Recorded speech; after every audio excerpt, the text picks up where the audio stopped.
All right. Pierre-Luc, Right. on est live. Ben, on n'est pas live en fait, mais on va être en différé. Mais merci beaucoup en fait d'être avec moi aujourd'hui. Podcast Devenir un super dad, on en parlait off-cam juste avant de débuter, avant l'enregistrement. Le but du podcast, en fait, de devenir un super dad, c'est de parler de la paternité. Pas se mélanger avec la parentalité, la paternité, les pères qui sont souvent mis de. Même pas qui sont mis de côté, juste qu'on n'en parle pas assez, je pense. Puis le but de t'avoir aujourd'hui, c'est de comprendre un peu les défis que tu as rencontrés au niveau de ton parcours entrepreneurial, ton parcours, que ce soit personnel, familial, relationnel, en devenant père.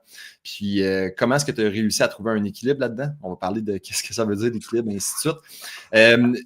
Je cherchais des podcasts, c'est drôle, de toi qui se fait interviewer. Je sais que tu es souvent dans la cam en fait, pour ta business H2H, et ainsi de suite. J'ai trouvé, en fait, je trouvais ça free. Je trouvais ça quand même assez drôle. Tu as fait pas mal de vidéos de chasse qui ont eu quand même plusieurs dizaines de milliers de views même. Ouais.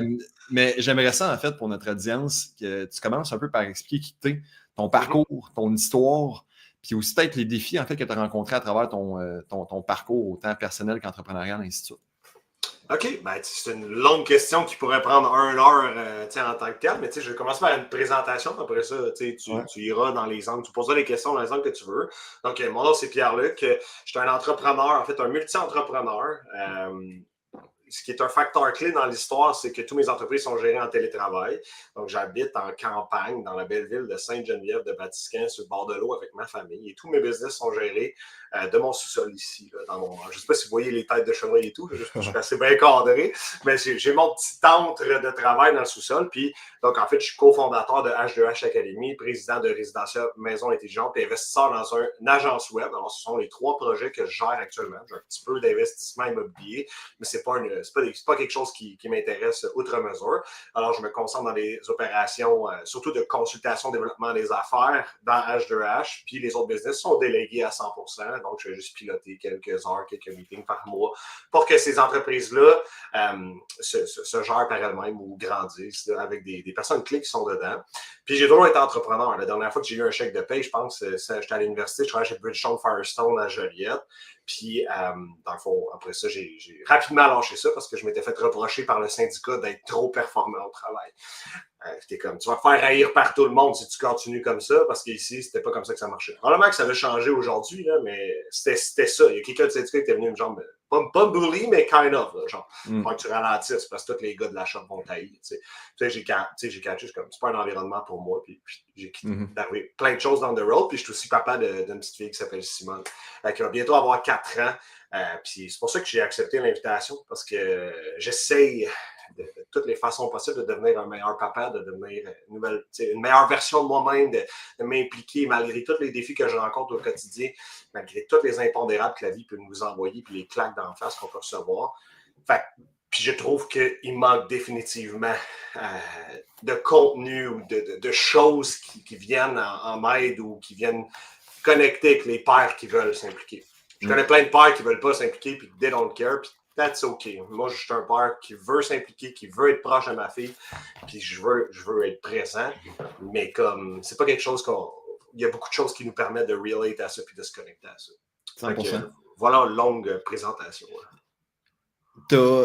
On va revenir en fait de son parcours, mais je pense que tu m'as t'as comme semé la graine en fait de devenir un bon père qui est présent, et ainsi de suite. Ton upbringing là, avec tes parents à toi, à quoi ça ressemblait? Puis qu'est-ce que ça t'a appris en fait? Puis pourquoi ça t'a apporté à peut-être vouloir devenir le père que tu es devenu aujourd'hui? Ben, on dit toujours qu'on veut donner à nos enfants ce qu'on n'a pas reçu. Moi, j'ai eu un père qui a travaillé très fort, mais il a travaillé fort d'une autre façon que moi. Donc, il y avait 3 jobs, travailler le jour, le soir, la nuit même, puis la fin de semaine. Donc, moi, je n'ai pas eu l'occasion à bien des égards de jouer avec mon père ou de dessiner avec mon père, de faire la plastine avec mon père. J'ai pas de souvenir à cet égard-là. Par contre, il s'est vraiment rattrapé, genre, à l'adolescence. Mon père, c'est un fan de chasse, puis je pense que c'est pour ça que j'aime la chasse autant. À l'âge de 12 ans, j'étais toujours avec mon père, on faisait toutes les saisons de chasse. Depuis que j'ai 12 ans que je vais à la chasse au chevreuil, je ne le lâche jamais. Là. Je le collais dans les fesses, puis j'étais toujours avec lui. Fait que c'est vraiment là que j'ai appris à connecter avec mon père. Mais tu sais, je ne veux pas attendre que ma fille ait 12 ans pour faire ça. Puis tu sais, je me suis forcé psychologiquement puis intérieurement à trouver des solutions de gagner ma vie pour être présent avec elle. Je pense que c'est un gros acte. Je veux dire, je veux pas travailler 9 à 9, des chiffres de 12 heures. Je veux pas ça. Je veux être là, puis je me suis forcé à trouver des business, puis des projets, puis de la rentabilité, puis des marges de profit pour être capable de bien en vivre, puis de pas être obligé de travailler 100 heures par semaine. Puis c'était aussi pour ça qu'on a retardé le projet bébé beaucoup. Mes 10 premières années entrepreneuriales, j'ai travaillé comme un cochon. Là, ça n'avait aucun bon sens. Mais dès qu'on a eu notre enfant, paf, là, je me suis mis au pied du mur et j'ai changé la façon de le faire. Fait que, ma relation avec mes parents, c'est des parents qui travaillaient très fort, qui étaient classe moyenne, qui c'était pas évident. C'était trash même à certains moments. Mon père a eu des moments où il était en grève, parce qu'il n'y avait pas une calice de scène qui rentrait. J'ai des souvenirs un peu traumatiques de tout ça. Ils ont fait de leur mieux, tu sais. Je ne peux pas leur en vouloir de tout ça, mais c'était pas la vie que je voulais nécessairement pour ma fille, tu sais. C'est pas ça que je souhaitais, tu sais. Puis pour moi, je retiens leur résilience. J'ai vu mon père se battre comme un fou pour être capable de payer l'hypothèque, payer tout et être capable de s'assurer qu'on manque de rien, tu sais. Ouais. Et voilà. Puis dans les 10 années entrepreneuriales où est-ce que tu disais que tu travaillais comme un acharné, est-ce que dans ta tête, à toi, tu le faisais pour tes futurs enfants ou est-ce que c'est comme, c'est arrivé que, bon, ben, ma blonde tombe enceinte, puis là, OK, là, j'ai pas le choix de le faire? Non, c'était vraiment dans une perspective de genre préparer le futur. Ma femme a fait son doctorat en psychologie, elle est devenue psychologue pendant le temps qu'elle grindait à l'école pour atteindre son diplôme. Moi, je grindais pour monter mes entreprises, puis arriver à un stade où est-ce que socio-économiquement, on allait être stable, confortable, pas stable, confortable, puis que s'il y a quoi que ce soit, qu'on met au monde un enfant qui est finalement malade ou qui finalement qui a des particularités, que ça n'aide pas chier notre vie au complet. On était prête à toutes les occurrences. Puis, peut-on vraiment être prête à tout? Je ne sais pas, mais j'aime mieux être plus prête que pas assez prête. Fait qu'on a attendu. Là, on essaie d'avoir un deuxième enfant à 35-36 ans. C'est très tard pour avoir un deuxième enfant, mais c'est le choix de vie qu'on a fait. Fait que d'être stable et d'être confortable pour, après ça, offrir un environnement qui va être plus propice au déploiement puis avoir des moments plus spécifiques. Et ça. C'est drôle que tu me partages ça parce que moi, ma blonde, c'est exactement la même réalité.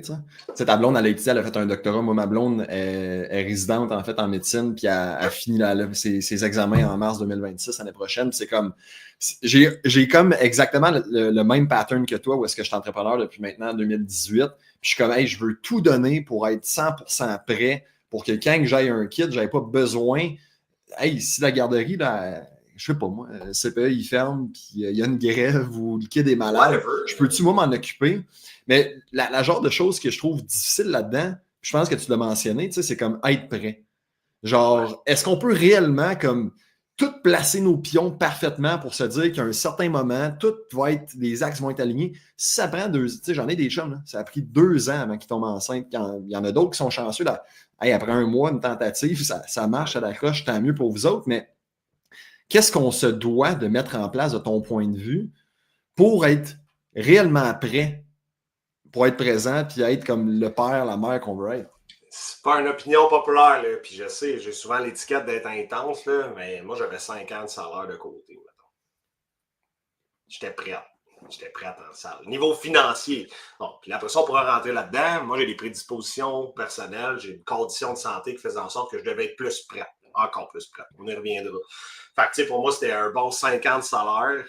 Tu sais, que si demain matin, on arrête de travailler, moi et ma blonde, je carry pour tout le monde pendant au moins 5 ans. Puis c'était vraiment quelque chose qui était important. Donc ça, c'était. Parce que c'est souvent, en fait, parce qu'on a manqué de sous, puis on a manqué plein de choses quand j'étais jeune. Fait que pour moi, l'argent, c'est le concern numéro 1. T'sais. Fait que, après ça, si j'ai des sous, tout le reste peut bien aller. Je vais m'occuper de ma fille, puis ça va bien aller. Ça, pour moi, c'était une des prédispositions qui a fait en sorte qu'on était vraiment prêts. Puis deuxièmement, c'était con, mais que ça fasse au moins 10 ans avec ma blonde. Pour moi, là, mon souhait, là, c'est de mourir avec ma blonde. Pour moi, mon pilier familial, c'est moi et ma blonde, puis après ça, on a nos enfants. Si nous, on se tient, on est good. T'sais. Fait que je voulais être convaincu à 100% que c'était elle, la mère de nos enfants, puis qu'on allait avancer là-dedans. T'sais. Fait qu'on était stable dans nos carrières, notre couple était stable. T'sais, ça fait 13 ans que je vois une psychologue à pratiquement toutes les semaines. J'ai fait tout le chemin possible pour devenir le meilleur humain possible. Là, j'étais comme... Donc, au niveau personnel, au niveau relationnel, au niveau professionnel, au niveau financier, j'avais bâti les bases pour être solide et attaquer ça. T'sais. Et de l'autre côté, là, j'admire les gens qui se disent on fait un enfant sans penser à tout ça, puis ils foncent là-dedans. Je les juge pas pantoute, Parce que de l'autre côté, j'en développe de l'anxiété, du stress à vouloir courir après tous ces objectifs-là puis de les atteindre. Tu sais, de l'autre côté, j'ai des chums à moi là, qui sont comme on essaie d'avoir des enfants. Puis je pose pas de questions. Ils sont comme on tente d'appartement, on s'en calisse. Tu sais, genre, on verra ça down the road. Tu sais. Puis souvent, je suis comme. Il me semble que la vie serait vraiment moins compliquée de ne pas se stresser à cet égard-là comme on stresse demain. Là, puis finalement, ça a valu la peine d'être prête parce que vu qu'on habite en région très éloignée, il n'y en a pas de garderie. Ça a pris 24 mois avant que je réussisse à placer ma fille dans une garderie. Ma femme a arrêté de travailler. Oui, il y a la RQAP pendant 12 mois. Après ça, là, tu te lèches la patte et il n'y a rien. Là. Fait que ça a été une année de genre, OK, là, on s'organise. Puis, ma femme a fait un doctorat, elle voulait retourner travailler. Fait que comment on peut se partager la charge, puis être capable de s'en occuper, puis que ça reste plaisant aussi. Ouais. Fait que ça valait la peine d'être prête. Fait que voilà les piliers personnels, individuels, financiers, relationnels, puis professionnels pour la carrière que de perspective. Pourquoi 10 ans? T'sais, ça aurait-tu pu être moins long que ça? Y a-t-il quelque chose de spécifique à propos de... Y a-t-il des questions, en fait, que tu voulais que ces 10 ans-là te permettent de répondre avant de dire « OK, c'est la bonne, là, on est prêt à ça. » C'est une très bonne question. Non, je ne suis pas un courageux. Okay? J'ai eu 2 femmes dans ma vie. Okay? That's it. Chez moi, je ne fais pas partie des gars qui ont couché avec 100 filles. Là, genre, pas tester le marché. Là, j'ai entendu toutes sortes de théories complètement loufoques là, par rapport à ça.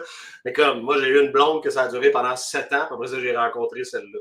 That's it. C'était ça ma vie relationnelle de couple. Ouais. Fait que moi, c'est pour ça que j'attendais 10 ans. J'étais comme, la dernière, ça a duré 7 ans. J'étais convaincu qu'on était pour la long run. On s'est pas rendu là. Fait que j'ai comme break le 7 ans. Puis après ça, j'ai comme, OK, we're good. T'sais. Puis honnêtement, avec tout le shit show qu'on a traversé, je me dis comme, c'est peut-être possible qu'on se rende jusqu'au bout.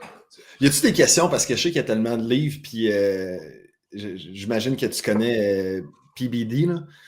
Patrick Bet-David. Ah oui, oui, oui. Right, en fait, en tout cas, c'est un gars de business, ainsi de suite. Puis il réfère souvent, lui aussi, il a comme un peu une vision similaire à la tienne, mais il réfère souvent à un livre, genre des 50 questions que tu devrais poser à ta femme ou à ton chum avant de te marier, avant d'avoir des enfants. Pour toi, y avait-tu comme des non négociables que tu as discuté ou que même tu n'as pas discuté, que tu as comme mis au test au niveau de ta relation de couple pour te dire... En fait, on a majoritairement tout discuté. Honnêtement, tu sais, puis ma femme est psychologue. Là, c'est ça. Toi aussi, en plus, on n'en a pas parlé, mais tu as étudié en psychologie en plus de ton côté. Ouais, j'ai un bac en psycho, un bac en management, puis un MBA qui me manquait un cours ou 2 là, pour terminer. Parce que H2H a tellement explosé que j'avais mis mes on-hold la maîtrise. Je n'étais même pas capable de la finir. Ouais.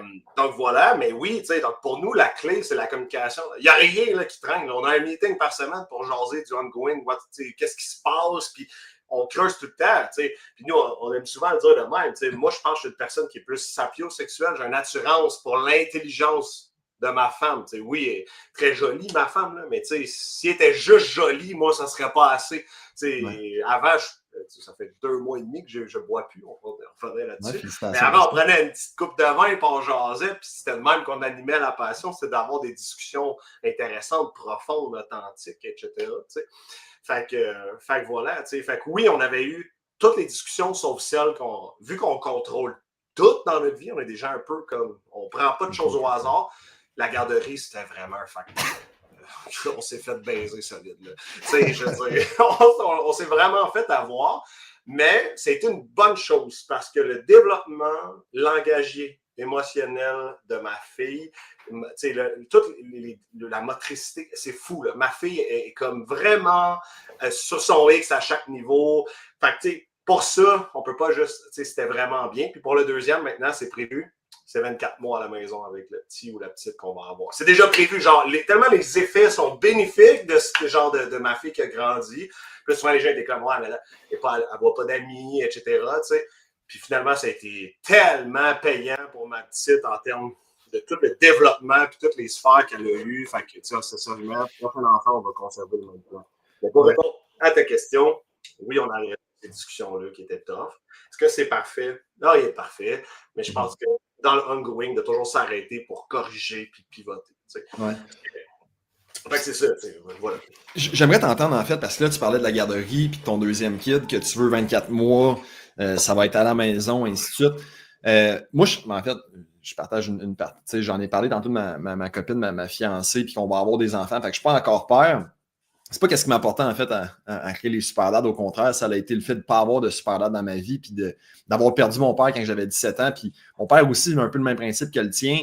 Lui, sa définition d'être présent pour ses enfants puis de s'en occuper, c'est de mettre du pain sur la table. Puis c'est un immigrant qui venait de la Roumanie. Il a déménagé, en fait, sans même le dire à ses parents. Il est parti de la guerre là-bas, du régime politique qu'il y avait, dans le but d'offrir à sa future famille, qu'est-ce que lui n'avait pas eu. Puis c'est comme un genre de sujet ongoing que j'entends tout le temps. Mais moi, je veux offrir le mieux à mes enfants. Puis c'est quoi le mieux? Ben, c'est qu'est-ce que moi, j'ai pas eu. Ouais. Fait que je suis pas encore père, mais je me pose beaucoup de questions en regardant un peu où est-ce que la société s'en va, où est-ce que l'éducation s'en va. Tu sais, t'es une personne éduquée, tu es à l'université, ainsi de suite, moi également. C'est quoi ton point de vue un peu sur qu'est-ce qui t'a apporté premièrement à dire OK, je veux avoir mes enfants chez nous pour la garderie, peut-être, je ne sais pas si tu as des projets également futurs face à l'école, ainsi de suite, mais où est-ce que tu vois que la société s'en va au niveau de l'éducation, puis pourquoi est-ce que tu as pris la décision de vouloir que les 2 premières années de la vie de ton futur enfant, c'est toi qui le gères à 100%, ou est-ce que c'est toi qui, en fait, qui le garde chez eux? Il y a l'impossibilité d'avoir accès au service, OK? Puis là, en plus, la loi elle a changé. Là. Socio-économiquement, on va favoriser les gens qui sont moins nantis pour avoir des places dans les CPE. Okay? Donc, ce que ça veut dire, c'est que si tu gagnes un bon revenu, c'est impossible que tu aies une place en CPE. Puis, c'est correct. Là, la loi devrait changer éminemment par rapport à ça. Puis c'est correct parce que c'est un facteur de protection pour les gens qui sont en précarité financière. Donc, on souhaite que les enfants soient dans une CPE plutôt que dans un milieu qui est en pleine précarité financière. OK, fait que ça, moi, j'ai pas de problème avec ça. Fait qu'on le sait déjà, d'ores et déjà, que c'est une obligation presque qu'on va garder notre prochain enfant pour un certain moment. Deuxièmement, bon, les théories de l'attachement, là, c'est quelque chose auquel on apporte une importance vraiment capitale pour nous. T'sais. Le lien d'attachement entre la mère ou entre le père que l'enfant va faire, c'est dans les premiers mois, voire les premières années. Fait que, tu sais, si la vie fait en sorte qu'il faut que tu aies porté ton poupon pour 3 mois à la garderie, ça va être compliqué de bâtir un lien. Puis moi, je fais partie un peu de cet enfant-là qui a eu de la difficulté à bâtir un lien d'attachement. Parce que mes parents travaillaient dans les jobs saisonniers. Ma mère m'a mis à la garderie très, très tôt. Là. J'ai des souvenirs que je pleurais pour ne pas partir de la garderie. C'est pas ce qu'on recherche. Fait que, théoriquement, la théorie de psychologie du développement de l'enfant, ce serait surtout pour privilégier un développement d'un lien d'attachement qui est sain, qui est favorable pour l'enfant. Ça, c'est l'aspect théorique. Le deuxième, il y a des moments qui ne reviendront jamais, puis qui valent excessivement cher à mes yeux. T'sais. Pour vrai, j'étais triste quand ma fille est partie à la garderie et que ma femme est retournée au travail. Moi, je suis en télétravail, là, je descends avec mon café, je remonte à la pause, mes enfants sont là, je joue avec ma petite, ma fille était là, je jouais avec ma petite. J'ai tiré un peu mon meeting, puis là, je redescendais plus tard. J'ai tiré à mon dîner, je jouais avec elle, ma blonde allait prendre sa douche, elle faire ses affaires. T'sais. Fait que pour moi, c'était vraiment un rythme de vie que j'adorais, là, puis que je chérissais beaucoup. Puis je suis même excité à l'idée d'avoir un autre enfant parce qu'on va revenir là, puis c'est cool. Là, fait que voilà. Puis, tu as parlé un peu tantôt, là, tu viens de parler de lien d'attachement avec tes enfants. Le fait de pas, tu le disais tantôt, là, j'allais à la garderie, je pleurais pour pas revenir chez nous quasiment parce que je voulais rester à la garderie. Quels sont les impacts que ça, de ton point de vue, maintenant, t'es rendu à 30 quelques années, de voir ça, comment ça a affecté un peu la personne que tu es devenue, les décisions que tu as prises dans ta vie? Tu sais, moi, j'étais voué à devenir un antisocial, mettons. Tu sais, j'avais des comportements à risque à l'adolescence, la drogue, l'alcool, le crime. Tu sais, j'ai passé un poil de jouer du mauvais côté de la force, mettons. Puis, selon moi, tu sais, l'espace sécurisant n'était pas là. Dès que j'ai sacré mon camp de la maison. Tu sais, puis ma mère, aujourd'hui, on en reparle, puis elle dit que c'était la phase poteux, genre, elle dit t'étais pas sur la planète Terre, à chaque fois qu'on te parlait, t'étais pas là, tu sais. Fait que ce que je sais une chose, c'est que si tu développes un attachement sécurisant, c'est pas ce qui m'est arrivé du tout, essentiellement, les chances que ton enfant se développe mieux sont là. Fait que c'est pour ça que, tu sais, puis le 0-5 ans, là, chez l'enfant, là, c'est crissement pas assez étudié, puis c'est crissement pas assez reconnu. Mais il y a un psychologue là, canadien, là, c'est Peterson, c'est Jordan Peterson. Jordan Peterson, ouais. Il en parle tout le temps, là, que le 0-4 ans, c'est le plus important. Puis, tu sais, je vous invite à aller lire les différentes théories sur le développement de l'enfant. Puis, ça va probablement changer votre perspective de comment, en tant que père, vous devez vous impliquer pour avoir un impact beaucoup plus significatif. Puis, j'entends beaucoup trop de pères dire de toute façon, en bas de 3 ans, ça sert à rien de s'en occuper, ils comprennent rien, je peux rien faire, c'est juste la mère qui s'en occupe. Pas vrai. Pas vrai. Tu dois jouer ton tiers séparateur. Il faut que tu l'aides à sortir de son complexe de Dip, ou etc. Il y a plein de choses qui peuvent être intéressantes. C'est toutes des théories psychologiques, évidemment. Moi, j'ai une passion pour ça, visiblement. Ouais. Mais comme cette phase-là, c'est la plus importante. Puis c'est celle-là que ton père, probablement, puis nos parents, puis la génération de nos parents, ils n'étaient pas aware de ça. Parce que, de l'autre côté, l'accès à l'information n'était pas ce qu'elle est aujourd'hui. C'est une des raisons souvent que je ne peux pas en vouloir à mes parents pour tout ce qui s'est passé, peu importe ce que c'est. Il n'y avait pas accès à l'information. Ouais. Aujourd'hui, là, je dirais à ma fille, mettons, dans 30 ans, je ne savais pas que ça créait ces conséquences-là. Elle aurait le droit de me dire, va chier, tu allais sur ChatGPT, tu tapes 2 questions, puis tu as toutes les réponses. Fait que je pense que la curiosité et l'accès à l'information d'aujourd'hui fait en sorte que c'est pas vrai, là, tu peux pas savoir c'est quoi les répercussions. C'est pour ça que j'en veux pas à mon père. J'explique un peu tantôt mon parcours. C'est comme, je peux pas lui en vouloir parce qu'en même temps, c'est quoi lui, en fait, son patrimoine, le nature versus nurture, la manière que lui a été nurtured en growing up, son père, il a jamais dit je t'aime. Right? Il était pas présent jamais. Fait après ça, tu te dis, puis j'en ai eu pendant longtemps. Moi, je suis tombé dans la dépression entre les années de 17 à 19 ans, même principe, un peu l'alcool, la drogue, les sorties d'un bar, problème de confiance en soi. Pourquoi? Parce que j'avais jamais eu la reconnaissance de mon père qui me disait félicitations pour quelque chose ou, c'est pas parce qu'il voulait pas, mais moi, j'ai créé ce besoin-là, je suis allé le chercher. Right? Bon, ben, on sort d'un bar, on va aller chercher, en fait, la prochaine conquête. Pourquoi? Parce que si je suis capable, moi, de me faire vouloir par quelqu'un d'autre, c'est comme si je venais combler en fait, la lacune que j'avais chez nous, parce que mon père, pas qu'il ne voulait pas de moi, mais c'est de la manière que je le voyais, parce qu'il travaillait tout le temps. Il s'était ouvert un restaurant à déjeuner pour être capable de mettre du pain sur la table, il était huissier, il travaillait dans un hôpital en même temps. C'était l'enfer, là. Mais j'ai développé ce besoin-là que la seule manière que je fais combler, c'est à travers le vice. Right? À travers les femmes, l'alcool, la drogue. En fait, c'est que tu avais un trou et que tu avais besoin de te remplir par ces différentes choses-là. Exactement. J'ai exactement le même pattern. Ouais. Puis j'en voulais tellement mon père, jusqu'à un certain point, je me suis posé la question, j'ai dit, est-ce qu'il était outillé? Est-ce qu'il avait eu accès à des podcasts comme qu'on est en train de filmer présentement? Est-ce que lui, son propre père, lui avait montré comment devenir un bon père? Est-ce que lui avait accès à l'information? Puis il est né en 61, fait qu'en 80, il parlait même pas le français quand il est arrivé au Québec. Il n'y avait aucune idée. Sans que ce soit un immigrant, je pense à mon père, le grand-père, puis les mononcles, là, genre, tu te faisais mal, c'était un coup de pied dans le cul, va brailler dehors, et on s'en fout, tu sais, je veux dire. Vraiment, c'est différent, là. Les strates de génération circulent de 2 générations. Ils nous regarderaient parler, parce que moment, ils ne seraient pas fiers. C'est quasiment ça. Ils seraient comme, où est-ce qu'on est rendu avec ces pères-là? C'est vrai, c'est ça qui verrait. Puis moi, ça me fait rire, parce que moi, je le regarde, puis je suis comme, si tu comprendrais, puis si tu t'intéressais, puis si tu avais été curieux, ça serait bien différent aujourd'hui. Fait que, c'est pour ça. Fait que ma quête de devenir un bon père, elle provient de quelque chose. Mais si je n'avais pas été soucieux d'aller faire du développement personnel et d'aller en psychothérapie pendant toutes ces années-là, je ne serais pas la personne que je suis aujourd'hui. C'est vraiment une quête personnelle vraiment intense de tous les jours devenir un meilleur père, un meilleur conjoint, un meilleur ami, un meilleur fils, un meilleur entrepreneur. C'est un guide de conduite, c'est une introspection quotidienne, c'est super exigeant. Mais I don't care, ça me paye bien, ça va bien, puis ça me pousse à devenir meilleur.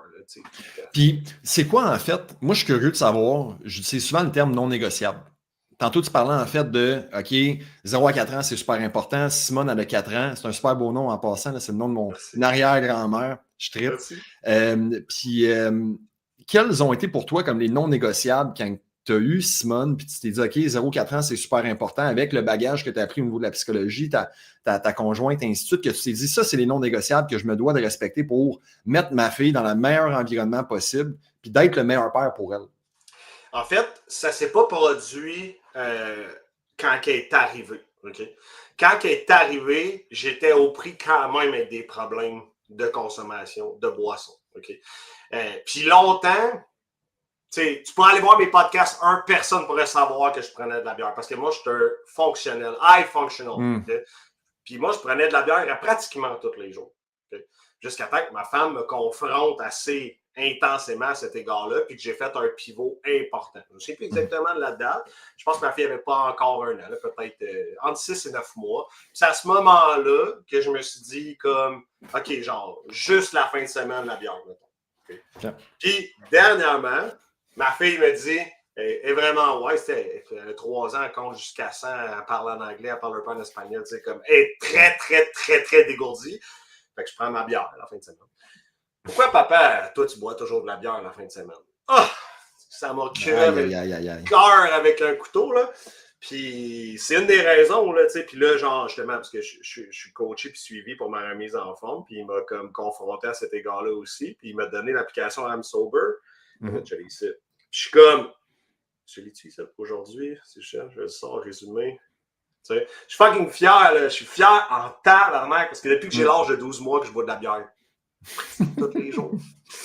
Fait que j'ai brisé ce pattern-là. Fait que tu sais, le feedback de ma blonde, puis la personne que j'aime le plus au monde, c'est ma blonde. Maintenant, il y a ma fille qui sont pas mal avec ses cours. Fait que tu sais, ces deux personnes-là qui me donnent une claque, sans le vouloir, c'était plein de naïveté, genre, tu sais. Fait que ça a fait en sorte que j'ai passé à l'action, tu sais. Mais tu sais, j'ai souvent, parce que pour ceux qui me suivent, je suis un très bon closer, c'est mon travail, ma job, je fais de la vente 24/7 à l'année longue. J'arrive à me closer moi-même que c'est une bonne chose puis que c'est bien correct. J'arrive à me closer que 3 bières par jour, c'était bien correct. Jusqu'à temps que quand je le calculais, c'était beaucoup plus que ça. Finalement, mais j'étais fonctionnel pareil puis ça nuisait à rien. Mais le non négociable, c'est pas de pas boire, mais c'est-tu de rendre ta fille fière de toi? En fait, c'est une très bonne question. Là, maintenant, les non négociables sont plus clairs. Fait que c'est probablement de ne plus boire. Ma décision n'est pas encore finale de ne plus boire à jamais. Je ne sais pas. Mais clairement, je sais que j'avais un problème. Puis qu'à chaque fois que je crave pour quelque chose, que ce soit le jeu, la drogue, peu importe c'est quoi, j'ai eu des problèmes dans tous ces enjeux-là. Vu que cette intensité-là doit être canalisée, je préfère le pas faire. Les non négociables, pour moi, sont très coupés au couteau. Là. C'est fini ou on en fait un peu. Puis il n'y a pas de un peu. C'est beaucoup ou c'est rien. Fait qu'à cet égard-là, je préfère être plus cartésien puis couper ça. Mais les non négociables, les codes de conduite, c'est des non négociables. Le respect, la violence, l'agressivité, l'impulsivité, c'est des non négociables. Je n'en ai pas que ma fille me frappe, je n'en ai pas quand tu frappes ta mère. Tu en vas en conséquence tout de suite. Puis, dans mon approche parentale, je suis plus conservateur. C'est correct de ton opinion, mais il y a des règles à suivre dans la maison. Puis, il faut que ça soit respecté. Puis, tu peux péter ta crise au IGA parce que tu veux du chocolat, ça n'arrivera pas. Tu ne l'auras pas ton chocolat. Les parents qui cèdent à la demande, moi, je suis très ferme sur des choses. C'est partie des non négociables. Mais après ça, vu qu'elle s'exprime super bien, on peut discuter.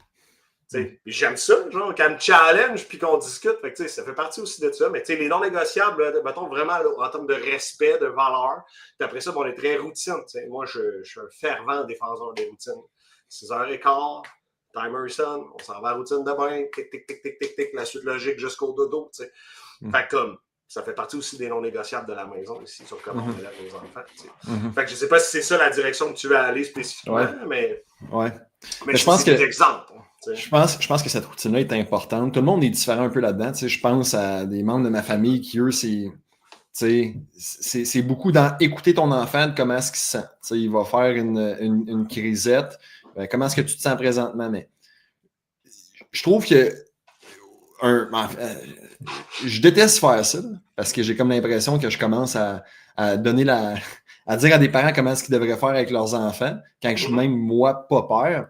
Mais quels ont été les défis que tu as rencontrés quand que, OK, tu es passé de je suis pas père, je m'occupe uniquement de moi, là, je dois m'occuper de ma fille, et ainsi de suite. C'était quoi, en fait? Y a-tu eu des défis que tu as rencontrés en devenant père auxquels tu n'avais peut-être pas pensé auparavant ou que tu avais pensé que c'était arrivé, puis c'est fuck? Un des défis les plus importants, c'est que, je veux dire, ma blonde avait sa carrière, moi j'avais ma carrière, on se retrouvait le soir, mais chacun partait comme au combat de nos vies professionnelles. Puis c'est que là, il faut t'apprendre à conjuguer autrement. Puis ça a été selon moi, la confrontation la plus intéressante pour ma carrière. Parce qu'à partir de là, je voulais être là à 5 heures le soir. Je voulais pas être là à 8 heures. Mais là, je perdais 3 heures par jour. Puis là, le matin, je ne pouvais pas à 6 heures commencer à travailler. Il fallait que je commence à 9 heures parce que s'il faut que j'aille la porter à la garderie, c'est 1 heure de route aller-retour. Fait que, tu sais, moi, je dirais que le reality check de genre, OK, on est 3, là, puis là, il y a 20 heures de moins de travail dans la semaine, il faut que ça rentre. Là. Ça a été le plus intéressant parce que tu apprends à optimiser, tu apprends à vraiment aller chercher tes zones de génie puis augmenter pour que ça puisse rentrer. C'était le plus beau défi que j'ai eu. Puis ça, pour moi, c'était un reality check. Là. Parce qu'on était plutôt centré un peu sur nous-mêmes. Chacun faisait sa réalité puis on se retrouvait le soir. Puis on se parlait de nos journées. Mais là, ça reste que là, la petite est malade. Ah, il faut que tu cancelles tous tes meetings. Puis là, moi, je veux pas que ce soit juste la mère qui s'en occupe. Fait qu'on fait half and half. Là, genre, elle cancelle une journée, j'en cancelle une. Puis on s'arrange de même. Puis on est très dans l'équité. Puis les deux, on a un désir de carrière très, très, très, très élevé. Fait qu'il n'y en a pas un qui va se réprimer pour l'autre. Fait que apprendre à jongler tout ça, ça a été un bon reality check. Mais ça a été aussi probablement une des pistes d'optimisation les plus. Parce que j'étais au pied du mur. J'étais comme juste. La business ne peut pas perdre 33% de revenus parce que je fais 33% d'heures de moins. Comment on peut ramener ça? Puis comment on peut que la business ne soit pas impactée, que ma petite ne soit pas impactée, que mon couple ne soit pas impacté? Là, ça revient un peu à ce que je disais tantôt, comme comment toujours être la meilleure version de soi-même. Puis tu n'as pas juste une business, tu as H2H. Là, tu me parlais en fait de Residencia, c'est ça. Ouais. Puis après ça, en plus de ça, tu as la compagnie aussi, tout ce qui est marketing, advertisement. Quel impact est-ce que ça a eu le fait de, pas de perdre, mais de devoir réinvestir 33%, louer 33% de ton temps à ta fille? Quel impact? Puis là, tu te dis d'optimiser ton temps, travailler dans tes zones de génie. Pour d'autres entrepreneurs, ou même des personnes qui ne sont pas des entrepreneurs, que du jour au lendemain, leurs 40 heures par semaine à job, ben, ils doivent peut-être produire le même niveau, mais ils ont peut-être moins d'énergie, ils ont peut-être des choses auxquelles ils pensent au quotidien de leurs enfants. Comment est-ce que toi, tu as géré ça et quel impact ça a eu? Tu sais, tout à l'heure, on parlait justement de problème de boisson, mettons. Là, fait que là, l'énergie est tombée vraiment négociable. Là. Genre, c'était plus un je peux dormir jusqu'à 9 heures, c'est pas grave. Là, ou je peux étirer ma nuit. Fait que là, je pouvais plus étirer ma nuit. Fait que là, j'étais magané. Fait que là, ça a été un des alarmes. Puis en plus, j'étais overweight. Là. Je pesais 270 livres. Fait que tu sais, à un moment donné, comme overweight, pas en forme, on habite d'un 2 étages. Je partais du sol, je montais au deuxième, j'étais essoufflé pour aller avoir dans son. C'est comme le wake-up call qu'il y a eu là. C'est comme, OK, il faut que je me remette en shape. L'énergie, plus que je vieillis, moins que j'en ai. Fait que, tu sais, il y a eu ce non négociable-là que je me suis imposé. Tu t'entraînes, tu apprends à manger santé, tu arrêtes de boire ou tu ne bois plus, tu sais. C'est fou, là, tu sais, parce que c'est souvent quelque chose que je suis comme, c'est fascinant, parce qu'à 22 ans, je pouvais me torcher toute la nuit, là, à 3 heures du matin, aller me coucher, à 7 heures, j'étais debout, crinqué raide, là, comme si j'avais pris 10 Red Bull. Plus capable de faire ça aujourd'hui. Je suis incapable. Fait que, je suis rendu plus soucieux de ces choses-là spécifiquement. Fait que, ça a vraiment été un changer. Puis je sais que c'est ça votre mission, là, essentiellement. Là, je voyais bien que je ne m'en allais pas dans la bonne direction. Ça, j'ai toujours suivi d'ailleurs votre contenu à cet égard-là. Je trouve que c'est inspirant. Fait que ça, c'est quelque chose que j'ai adressé pour pouvoir reprendre la santé. Fait que ça, c'était le premier. Le deuxième, c'est que j'ai établi des non négociables avec mes dirigeants, mes partners, mes employés, quoi que ce soit. Si le meeting, c'est 30 minutes, c'est 30 minutes. Puis, n'arrive pas préparé. On va t'arracher la tête si tu n'es pas préparé. Tu comprends? Fait que le cadre est super clair, mes exigences sont claires avec tout le monde, puis les exigences de tout le monde sont claires avec moi. T'sais. J'ai des chiffres à rentrer, on a des choses à faire. Fait que arrive prête parce que c'est le temps que j'avais. Pour vrai, puis il y en a qui ont goûté, là, arrive 15 minutes en retard sur un meeting, à 30, je suis comme, je suis désolé, c'est tout le temps qu'on avait. Clac, je flash le meeting, puis je pars. J'ai plus le temps. Fait que à un moment donné, je me fais respecter par tout le monde parce que ma priorité, c'est rendu Simone puis ma famille. Avant, c'était l'inverse. Le travail venait en premier, ma santé, tout le reste était en dessous. Là, aujourd'hui, c'est ma famille, ma santé, le travail après. Fait que pour que tout ça puisse rentrer en symbiose puis ça puisse fonctionner, il faut que les gens respectent le cadre, il faut que les gens soient sharp. Puis les gens à l'interne dans H2H, par exemple, c'est elles que je mets le plus d'efforts, sont toutes de même. C'est tout des intenses, tout du monde préparé, qui sont sur la coche, puis c'est ça qu'on recherche. On s'entoure de ces gens-là. Fait que je te dirais que ça a été d'arrêter d'accepter l'average, arrêter d'accepter le laxisme, puis d'être vraiment plus tête sur les non négociables que j'envoie les gens qui travaillent avec moi aussi. Ça a collaboré à faire en sorte que tout ça fonctionne. Puis tout le monde travaille avec moi, le savent. Je suis un intense, toute catégorie. Il faut que ça livre. Clairement. Fait que voilà. Clairement. On a travaillé avec toi, fait qu'on le sait. On le sait, ça c'est sûr et certain. Tu parlais tantôt un peu, tu disais que ça fait 13 ans que tu vois une psychologue, je ne me trompe pas, à chaque semaine. Qu'est-ce qui t'a apporté à aller vers ça? Puis je pense que c'est aussi les problèmes de santé mentale ou les problèmes qu'on peut avoir, qu'on n'en parle pas réellement. Peux-tu nous parler un peu, nous partager un peu ton histoire à ce sujet-là? Ben, c'était beaucoup de zones d'incompréhension. Des comportements, tu sais, des comportements à risque, là, justement, par rapport à la consommation, par rapport à l'alcool, par rapport d'impulsivité, tu sais, puis au travail, à l'excès. Moi, j'ai toujours été un excessif, là, tu sais. Fait que comme, je voulais mieux me comprendre, tu sais. Puis l'objectif, c'était de comprendre comment je me comportais, pourquoi je me comportais comme ça, pour pouvoir mieux utiliser mes compétences, on va dire ça comme ça. Parce que je te disais, j'aurais pu prendre le chemin de la criminalité, là, dans même, mais je suis comme, c'est pas un chemin qui m'intéresse, c'est pas là que je vais aller, je veux pas finir en prison, là, tu sais. Fait que j'ai pivoté vers la droite, mais pour le faire, j'ai besoin de m'encadrer puis de me faire, tu sais, pas parce que mes parents me l'ont pas fait, mes parents ont été dans un mode d'éducation laissez-faire. Tu sais, je faisais ce que je voulais, le respect, c'était pas une des valeurs clés. Tu sais, je suis comme. Fait que quand je suis tombé, genre, dans la société, là, oh shit, OK, la police, si je dépasse les limites de vitesse, on me donne une étiquette. Tu sais, j'ai comme tout eu à apprendre les limites. Pour moi, c'était difficile, les limites. C'est vrai. Pour ça, je dis que j'avais plus un profil antisocial plus jeune. Fait que, tu sais, de me faire accompagner par une psy, tu sais, pour vrai, ma seule anxiété en ce moment, c'est qu'elle allait prendre sa retraite. Là. Je l'aime d'amour, là, genre, j'ai juste hâte, là, demain, justement, jeudi, je m'en vais la voir, puis j'ai juste hâte. Fait que, tu sais, moi, j'étais allé là pour une démarche de développement personnel, puis je l'ai jamais lâché. Puis je voulais comprendre pourquoi j'étais comme ça, pourquoi tel comportement, ça se produit, puis tu sais, puis aujourd'hui, on est rendu là, tu sais. Moi, là, quand j'ai commencé ma thérapie, j'avais une émotion, la colère. Il n'y avait pas d'autre. Il n'y avait pas de tristesse, il n'y avait pas d'amertume, il n'y avait pas de joie, il n'y avait rien de ça. J'étais juste un gars en crise parce que la vie était chiante, parce que c'était injuste, parce que c'est juste ça. Fait que, je voyais bien là, qu'il y avait quelque chose qui ne fonctionnait pas. Ma femme n'était même pas dans le décor. Là. Ma femme actuelle n'était même pas dans le décor à ce moment-là. Fait que, qu'est-ce que ça t'a apporté à apprendre de toi, autre que ce que tu viens de partager, là? La chose, la pépite? Ben, honnêtement, c'était apprendre à gérer mes émotions. Puis à comprendre c'était quoi une émotion. Là. Parce que clairement, j'aurais été un père de merde avec juste une émotion de colère. Là. Parce que quand ma fille a braille, là, je suis capable de dire voici ce qui s'est passé, c'est comme ça que tu te sens, j'en viens ici, je vais faire un câlin. J'avais rien de ça. Mon ex, je l'embrassais même pas, là, je n'avais même pas de câlin. Je disais bye, bonne journée, je crissais mon camp. Genre, j'étais tellement une roche. Puis je me trouvais pas beau comme personne avant. C'était ça le travail. Puis aujourd'hui, je suis fier de moi. J'aurais jamais dit que j'étais fier de moi. Aujourd'hui, je suis fier de la personne que je suis devenue. Mais j'ai bûché, j'étais allé dans des retranchements. Ça a été hard en tal. Même des fois, là, genre, je voulais manquer mes séances tellement c'était confrontant, tellement c'était tough. Parce que de l'autre côté, il n'y a jamais personne qui m'avait dit mes 4 vérités. Là, Puis elle, manque pas le détour. Elle s'est pas gênée. C'est ça. Puis, comme exemple, j'ai un exemple, mais souvent en thérapie, je disais, mais moi, je suis pas un gars comme ça. Mais tes comportements, la façon dont tu le fais, t'es un gars comme ça. Et ça, là, ça fait mal en esti. Comme, moi, je suis pas un alcoolique, là. Moi, j'ai pas de problème d'alcool. Ouais, mais tu bois 3 bières par jour, puis c'est la définition exacte de c'est ça, l'alcoolisme.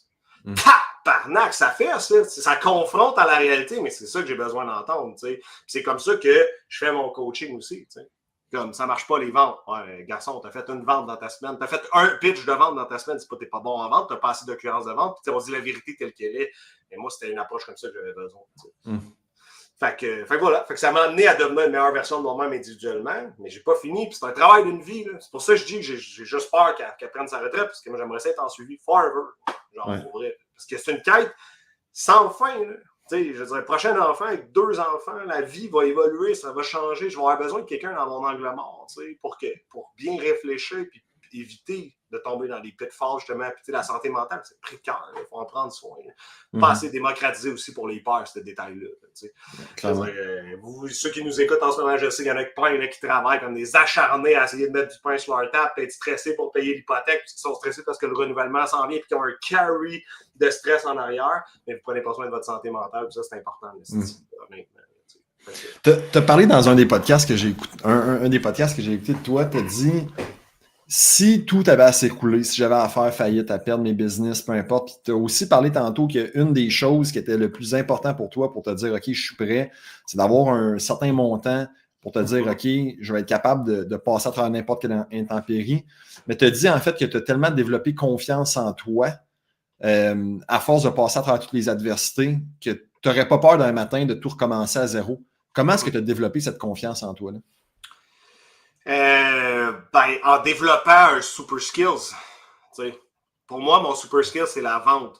Demain matin, tout pète. Fais-moi vendre n'importe quoi. Je vais faire 250 000 l'année prochaine, c'est sûr. Impossible du cas contraire. Puis avec le temps est parti en respectant l'horaire de ma famille. Là. J'ai développé un super skill, puis je me suis battu pour le façonner. C'est ça que j'enseigne aujourd'hui, comme le développer, le savoir-faire de la vente. Mais c'est vraiment ça. Fait que, puis j'ai tellement eu peur de faire faillite, de tout perdre. Aujourd'hui, je me suis regardé en disant, de quoi tu parles, man? Tu startes un nouveau projet, ça marche tout le temps. Comme, arrête, là, Steve, fais-toi confiance. Puis on l'a travaillé en thérapie, puis on s'est rendu compte que ça allait marcher. Mais tu sais, la vente, c'est de se faire confiance. La personne qui est en avant de toi, si tu sens qu'elle n'a pas confiance, elle n'a quasiment pas envie de l'acheter. Puis Alex Hormozy le dit souvent, il dit la confiance, elle ne se développe pas en se checkant dans le miroir et en se disant qu'on est beau, on est bon, on est belle. C'est en développant en fait de l'expérience, de l'expertise, puis en cumulant les victoires. Fait que ça, je pense que c'est extrêmement important. Puis là, tu as dit le super skill. Je pense qu'il y a des personnes qui surfent tellement la vague qu'à se dire, OK, j'ai mon 9 à 5, j'ai ma paye qui rentre, puis qui se contentent de ça. Moi, je suis curieux de t'entendre parce que je suis dans un domaine où est-ce que la vente, c'est aussi une nécessité, right? Ouais. Mais je pense que la vente, c'est tellement tabou. Ben oui. Pourquoi, de ton point de vue, est-ce que la vente, c'est aussi tabou que ça l'est aujourd'hui? Ben, parce que tous les consommateurs que je rencontre, entrepreneurs ou consommateurs qui va acheter une tablette au Best Buy, whatever, tous les consommateurs ont vécu une expérience défavorable par rapport à un vendeur. Que ce soit le classique vendeur de char qui passe un char qui est pourri à un deuxième chance au crédit, à des taux d'intérêt. Donc, il y a plein de gens qui ont vécu des expériences de vente qui ont été pas terribles. Puis le souvenir qu'ils en gardent, c'est pas l'achat, c'est le vendeur. Okay. Puis on le sait bien, les vendeurs. Puis ça véhicule énormément de stéréotypes. Puis une de mes missions, moi, c'est parce que moi, j'adore la vente. Puis tout le monde pense que je suis un crosseur parce que, genre, je suis un vendeur. Ça n'a pas de sens. Fait que je me suis dit, je vais démocratiser l'approche de la vente. On va l'expliquer, on va démontrer que non, c'est pas de la manipulation, pas de la persuasion, qu'on veut aider fondamentalement. Tu sais, vous, quand vous signez ou closez un deal avec un père qui est overweight, qui cherche une solution pour s'aider, c'est pas une mauvaise vente, Steve, vous voulez l'aider fondamentalement, tu sais, puis cette personne-là va changer sa vie comme j'ai changé ma vie quand j'ai perdu mon poids, puis etc., tu sais. Fait que comme avec AGH, on voulait redorer le blason de la vente, puis que ça soit vu de façon plus éthique, puis que ça puisse être un métier. Moi, là, au secondaire, ça aurait été mon rêve qu'on me dise, tu peux devenir entrepreneur, puis tu vas faire de la vente. Je savais même pas que ça existait. La vente, là, c'est comme un job que tu sors de l'école, tu n'as rien à faire, puis on te pitch là-dedans. Oui, exact. Ouais, j'aurais aimé ça qu'on me dise, tu as tellement un talent communicationnel, puis alors là, tu devrais aller en vente. Est-ce que ça aurait simplifié mes affaires? Tu sais, j'ai fait mon bac en psychologie parce que c'était la prolongation de sciences humaines. J'avais aucune idée de ce que j'allais faire dans la vie. Clairement, je n'aurais pas été psychologue. Là. C'est sûr que non. Clairement. Je me demande pourquoi. Je peux être trop raide aussi. Ouais, c'est ça. C'est peut-être ça. Right? Mais la vente, je pense que c'est mal compris. Puis tu sais, juste, quand j'ai vu H2H passer, je me disais, H2H, qu'est-ce que ça veut dire? Quand tu l'as dit plus tard, human to human, j'ai compris que tout le monde a des interactions humain à humain, mais que la vente, c'est quelque chose qu'on pense que si tu n'es pas vendeur, tu n'es pas dans la vente. Tu sais, moi, à la base, je suis kinésiologue. Right? Ouais. Puis kinésiologue, c'est quoi? Bon, ben, c'est la science du mouvement. Mais au-delà de la science du mouvement, tout le monde sait qu'ils doivent bouger, qu'ils doivent mieux s'alimenter. Mais après ça, c'est d'être capable de vendre l'idée que le fait de mettre l'énergie, de faire les sacrifices nécessaires pour faire des meilleurs choix, c'est la bonne chose à faire. Fait que, OK, oui, il y a la vente, où est-ce qu'on signe un contrat, il y a quelqu'un qui rentre avec nous autres, on l'accompagne, cool. Mais même nos coachs, nos kinésiologues, il faut qu'ils vendent leur idée que de compter leurs calories, d'aller s'entraîner 45 minutes par jour, c'est quelque chose qui se doit d'être fait. Véhiculer une idée, c'est vendre une idée. Là, exactement. Fait que pourquoi, selon toi, tout le monde doit apprendre à vendre? À se vendre plutôt. Je pense que les gens font du déni total, là, mais dans la majorité des postes, il y a de la vente. Si tu veux convaincre tes employés à performer plus fort dans leur département, que tu sois un contre-maître sur une ligne de production, il faut que tu les incites avec un leadership inspirant à voir le quoi. C'est de la vente. Parce que tu as véhiculé une idée. Alors, pourquoi tout le monde devrait apprendre la vente? C'est parce que ça facilite plein de choses. Puis tu sais, En fait, je sortirais un peu de la vente et j'irais plus sur développer les interactions de communication. C'est quoi la communication qui peut t'amener à bien véhiculer tes idées, qui n'est même pas de la vente, mais qui peut juste t'aider à mieux communiquer avec ton enfant. Tu sais, je ne vais pas closer ma fille pour lui dire veux-tu souper des croquettes, tu comprends? Mais tu sais, je vais avoir une communication avec elle, on va échanger, on va discuter. Le talent communicationnel derrière la vente est beaucoup plus important que la vente, à mon avis, à développer. Tu sais. Puis ça, ça passe par la compréhension du registre des émotions. Ça passe par la compréhension du ressenti d'autrui, hein, parce que c'est pas juste ton univers à toi, il y a l'univers de l'autre, puis comment tu peux comprendre ça, puis comment tu peux développer cette sensibilité pour aller connecter à ça, et là, voir émerger une communication qui est bidirectionnelle, pas unidirectionnelle. C'est là que tu vois, on n'enseigne pas la vente, là, on enseigne tout le comportement humain, les dimensions de la communication, etc. Puis on va beaucoup plus loin. Fait que c'est pour ça qu'ici, je pense que les gens qui disent la vente, juste développer un talent communicationnel, puis mieux saisir qu'est-ce qui se passe, mieux écouter qu'est-ce qui se passe, ça va faire une bonne différence à pouvoir en parler. Là, fait que c'est aussi important pour quelqu'un qui a un service à vendre que pour un père qui a une idée puis qui a une direction qui croit qu'il est la meilleure pour son enfant, puis d'être capable de pas la forcer à l'apprendre, mais à l'apporter peut-être inspirer. C'est ça. Inspirer. Être un leader inspirant, je pense qu'un père qui tu sais, dans la société d'aujourd'hui, où est-ce que moi, je veux que ma femme elle se déploie professionnellement. C'est plus genre le père, le patriarcat qui décide tout pour sa famille. T'sais. Moi, je veux que ma fille elle voit que papa et maman sont au même niveau, sont équitables, puis que ça soit inspirant pour elle. Parce que même quand elle tombe en relation puis qu'elle pogne un gars qui est peut-être mal intentionné, elle va voir que papa et maman, c'était pas de même que ça se passait. T'sais. Fait que oui, c'est bien d'être un leader, mais c'est aussi bien de démontrer qu'il y a une équité puis qu'il y a une façon que tout ça puisse se produire dans la maison puis que ça soit favorable au déploiement de la famille puis qu'elle se souvienne de ça. Ça, c'est un de mes objectifs pratiquement numéro 1 là, dans ma parentalité ou dans ma paternité, mon rôle de père. That's it. Merci beaucoup. C'est une conversation fucking inspirante de mon côté qui m'ouvre les yeux également parce que j'ai consulté, moi, lorsque j'avais des problèmes de santé mentale, mais c'était comme pour régler un problème aigu, spécifique, une situation spécifique. Mais je pense que, on parlait du tabou de la vente, on peut également parler du tabou du développement personnel puis de l'introspection, qui en est un autre en soi que tout le monde devrait faire.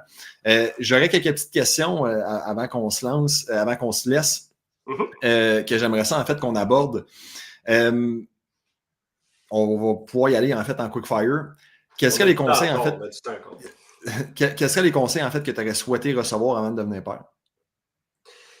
Oh mon Dieu. C'est une bonne question. Arrête de vouloir tout prévoir. Laisse la vie aller. Puis accueille qu'est-ce qui se passe.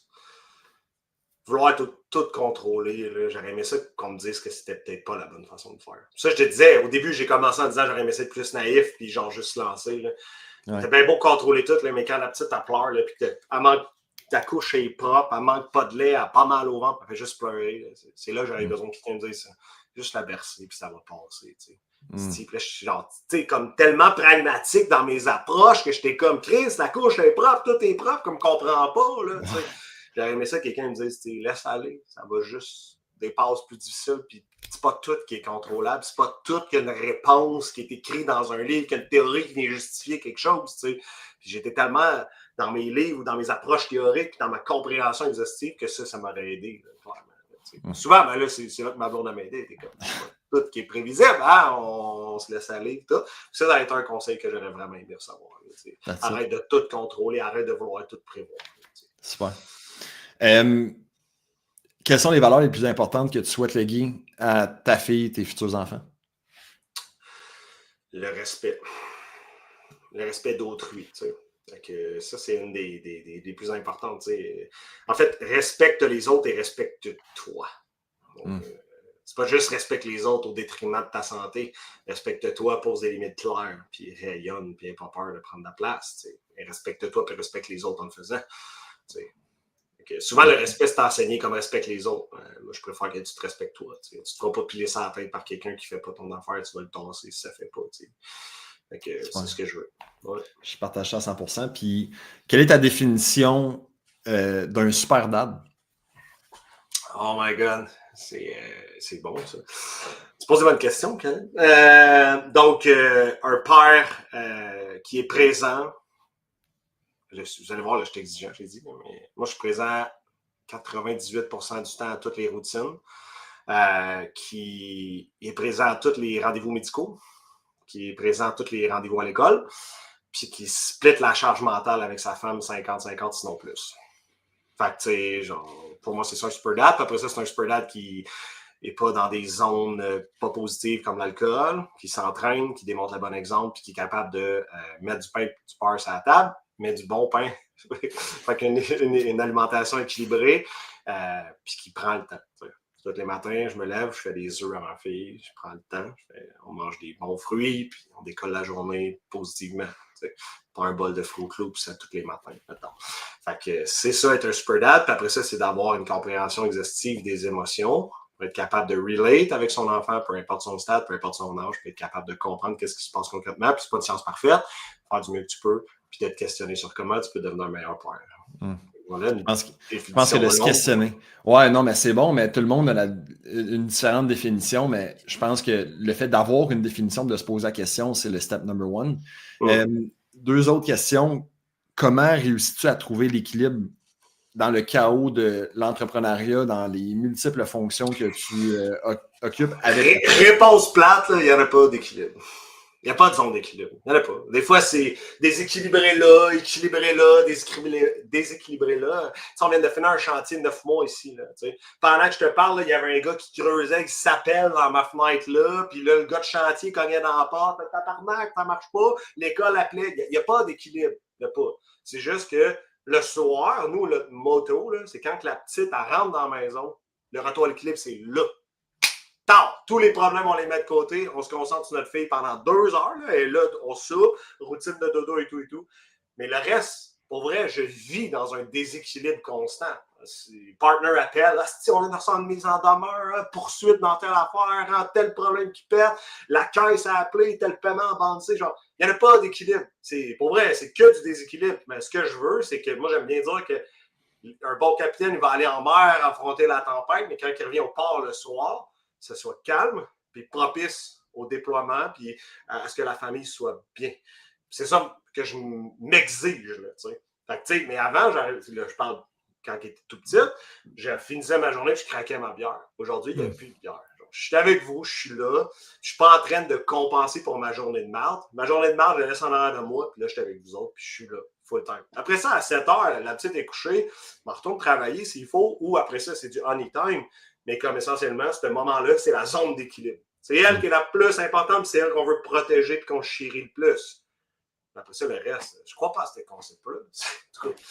Même ceux qui font du 9 à 5, ils vont dire, je n'ai pas d'équilibre, là. Des fois, à job, ça chie, le boss est fâché, il se passe de quoi, il n'y a rien de parfait, mais je crois pas à ce concept-là. Il y a tendre à l'équilibre, j'y crois. Tendre à s'y approcher. Mais de dire que quelqu'un qui est équilibré, là, qui fait sa méditation tous les jours, qui est zen, je suis comme. Je suis loin de ça. C'est pas la vraie vie. Je pense que c'est une utopie, là, je veux dire. Il arrive toujours de quoi, là. Il arrive toujours de quoi, là, tu sais. Ouais. Mais tu l'as dit tantôt un peu quand tu parlais en fait de développement personnel puis de pourquoi est-ce que tu continues d'aller voir une psychologue. C'est pas dans le fond d'atteindre ou de traverser une certaine ligne d'arrivée, mais c'est to strive for something better vers le progrès.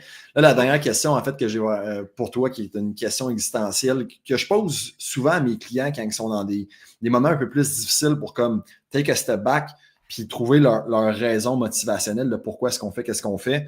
On fait un fast-forward, peu importe quand ton temps sera venu. Tu vas quitter la planète Terre, t'es parti, puis le lendemain, c'est tes funérailles. Comment est-ce que tu veux être... quelle mémoire veux-tu laisser chez tes enfants? Sacrément, tu poses donc pas des grosses questions, c'est Je t'ai dit qu'on allait creuser dans les bons sujets aujourd'hui, là. Je voudrais que mes enfants se souviennent que papa, ça a toujours été un homme de respect, un homme de valeur, puis d'éthique, puis qu'il a toujours été loyal envers sa femme et sa famille. T'sais. puis que si cette valeur-là est transcendée, puis que mes cheveux, tu sais, je sais pas, là, j'ai l'idée préconçue que mon deuxième enfant, ça va être encore une fille. Je sais pas pourquoi, là, tu sais. Puis ça donne que je suis vraiment bon avec ma petite fille, puis pour vrai, ça va bien. Fait que c'est un de mes concerns que mes jambes puissent me regarder puis dire genre, I wanna be that guy, tu sais. Puis c'est ça que je souhaite. Fait que je serais ça le leg, parce que moi, je vais être une personne qui est, tu sais, comme personne, je suis dur, je suis vraiment dur, mais je suis juste. Puis, genre, c'est ça que j'aimerais ça qu'il reste, puis qu'on se souvienne de moi. En dehors de l'argent, de tout, parce qu'ils vont certainement hériter d'une fortune importante, puis genre, tu sais, en dehors de ça, je voudrais juste qu'ils se souviennent que, tu sais, sois loyal, sois respectueux, puis sois éthique comme personne, ça va toujours te rémunérer adéquatement, tu sais. Fait que, voilà. That's it. Yeah. Merci beaucoup de t'être ouvert, un livre ouvert, en fait, puis d'avoir partagé dans la transparence à la vulnérabilité. Je pense que c'est des choses comme on a ouvert la discussion en disant que des peurs sont peut-être pas assez mis de l'avant, ou on les écoute pas, on les entend pas, mais je pense que de partager ça va venir démocratiser un peu une compréhension de quels sont les défis qu'un père, un entrepreneur peut vivre, puis ça peut inspirer quelqu'un, l'aider à se questionner, à faire de l'introspection. Ben, je pense que c'est vraiment ça le but du podcast, parce que la mission des Superdads, c'est simple, c'est de changer le monde un père à la fois. Ouais, puis votre mission, là, je l'aime, je l'adore d'amour, honnêtement. Puis, genre, c'est dommage parce que c'est avec vous que j'aurais eu envie de faire ma transformation. Puis, la vie a mené à ça que tu connais l'histoire. Je t'ai pas closé. Tu m'as pas. Ouais, c'est ça. On peut en parler. On peut en parler. C'est vrai.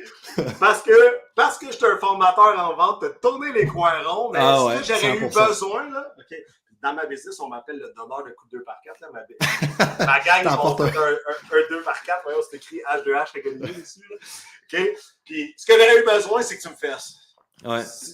Puis, tu t'es dit, je t'envoie le devis, puis tu me diras ce que tu en penses. Mais ce que j'aurais eu besoin à ce moment-là, c'est que tu pognes le 2x4, puis que tu me le fasses direct en arrière de la nuque, puis que tu me dises, là, tu bois trop, là, t'es pas à ton affaire, puis là, tu t'en vas dans le mur. Puis c'est vrai, c'est ça que j'aurais eu besoin à ce moment-là, comme ma piscine, des fois, qui me rentre dedans. Tac, tu sais. Fait que oui, parce que je l'ai fait, la transfo, finalement, avec quelqu'un d'autre. Puis je suis fier de moi aujourd'hui par rapport à ça, mais c'est que j'aurais aimé ça en plus de pogner votre volet Super Dad, justement, que j'avais pas pantoute. L'autre, c'était plus la remise en forme, la shape, etc., which I don't care. Mais comme... Ça a apporté d'autres problèmes qu'on parlera pas, là, qu'on peut pas parler. Mais aujourd'hui, la transformation pour la personne que tu es devenue, c'est tout à ton honneur. Je te félicite pour ça. Puis, merci beaucoup. Puis continuez votre mission, continuez de changer les pères. Moi, je trouve ça écœurant. Puis au plaisir de continuer à collaborer ensemble avec nos entreprises. Fait que j'espère que ça aura pu inspirer quelqu'un. Je sais que mon intensité parfois dérange. Puis, tu sais, c'est pas toujours facile de conserver ce niveau d'intensité-là, mais moi, de mon côté, c'est ce qui m'a rémunéré le mieux dans tous les sphères de ma vie. Tu sais, puis, c'est comme un peu un motto et un code de conduite que je m'applique au quotidien. Fait que, merci de l'invitation, c'était très apprécié. Merci à toi. All right.